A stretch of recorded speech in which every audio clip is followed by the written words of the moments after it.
সোমরাজ রয়েছে সরাসরি আমার সঙ্গে। সোমরাজ, তোমার কাছে জানতে চাইবো সিও রিপোর্টে কি কি তথ্য দেবেন?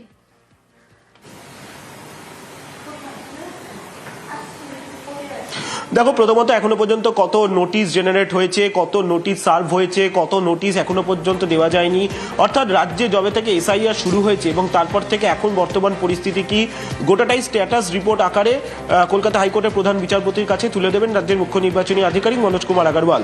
কিন্তু যেটা সব থেকে গুরুত্বপূর্ণ, যেটা হচ্ছে ইআরও এইআরওদের সঙ্গে কত সংখ্যক ভোটারের নথি নিয়ে একমত হতে পারেননি মাইক্রো অবজারভার ও রোল অবজারভাররা, সেই সংখ্যাটা 50 লক্ষেরও বেশি।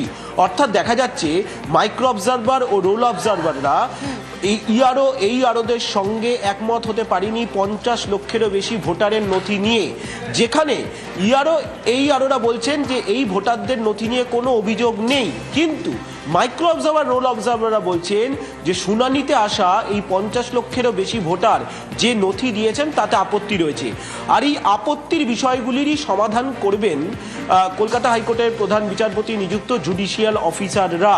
আর সেখানে কি কি সমস্যা রয়েছে সেটাই মূলত তুলে দেবেন রাজ্যের মুখ্য নির্বাচনী আধিকারিক মনোজ কুমার আগরওয়াল। এটাই সব থেকে বেশি গুরুত্বপূর্ণ, কারণ এই 50 লক্ষেরও বেশি ভোটারের নথির মীমাংসা করতে হবে, আর সেটা যাতে দ্রুত করা যায় তার জন্য প্রতি বুথ ভিত্তিক একজন করে জুডিশিয়াল অফিসার নিয়োগের কথাও প্রস্তাব আকারে রাজ্যের মুখ্য নির্বাচনী আধিকারিক দেবেন কলকাতা হাইকোর্টের প্রধান বিচারপতির কাছে।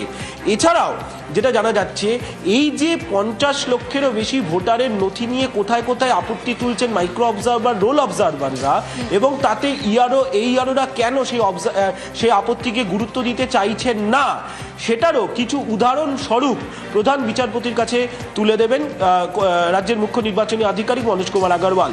কারণ দেখা যাচ্ছে যে এই যে ভোটাররা যে নথিগুলি দিয়েছেন, যেগুলো আপলোড করে দেওয়া হয়েছে, যেগুলি এইআরওরা অনুমোদন দিয়েছে, এমন কিছু নথি দেওয়া হয়েছে যেই নথিতে গড়মিল ধরা পড়ছে যখন এসআইআর এর স্ক্রুটিনি প্রক্রিয়া চলছে, আর সেই জন্যই উদাহরণস্বরূপ কিছু নথিও তুলে দেবেন আজ কলকাতা হাইকোর্টের প্রধান বিচারপতির কাছে। এবং সেই কারণেই যাতে প্রতি বুথ ভিত্তিক একজন করে জুডিশিয়াল অফিসার পাওয়া যায়, সেই আবেদন কলকাতা হাইকোর্টের প্রধান বিচারপতির কাছে রাখবেন রাজ্যের মুখ্য নির্বাচনী আধিকারিক মনোজ কুমার আগরওয়াল। এবং কমিশন মনে করছে এক্ষেত্রে যদি বুথ ভিত্তিক একজন করে জুডিশিয়াল অফিসার পাওয়া যায়, তাহলে এই কাজ আগামী 7 থেকে 10 দিনের মধ্যে শেষ করে দিতে পারে রাজ্যের মুখ্য নির্বাচনী আধিকারিকের দপ্তর। কারণ রাজ্যের যা পরিকাঠামো রয়েছে, সেক্ষেত্রে 7 থেকে 10 দিনের মধ্যেই কাজ শেষ করা সম্ভব হবে। এবং অবশ্যই রাজ্যের মুখ্য নির্বাচনী আধিকারিক মনোজ কুমার আগরওয়াল এই যখন প্রস্তাব রাখবেন, সেক্ষেত্রে রাজ্যের মুখ্য সচিবও বৈঠকে থাকবেন, রাজ্য পুলিশের ডিজিপিও বৈঠকে থাকবেন। সেক্ষেত্রে কমিশন মনে করছে রাজ্যেরও সহযোগিতা পাওয়া যাবে এক্ষেত্রে, কারণ যেহেতু সুপ্রিম কোর্টের নির্দেশ রয়েছে। তাই এই যে 50 লক্ষেরও বেশি ভোটারের নথিতে যেখানে মাইক্রো অবজারভার রোল অবজারভাররা একমত নয় এইআরওদের সঙ্গে, সেটাই নিষ্পত্তিতে চাইছে, দ্রুত যাতে নিষ্পত্তি করা যায় সেটাই এখন চাইছে কমিশন। এবং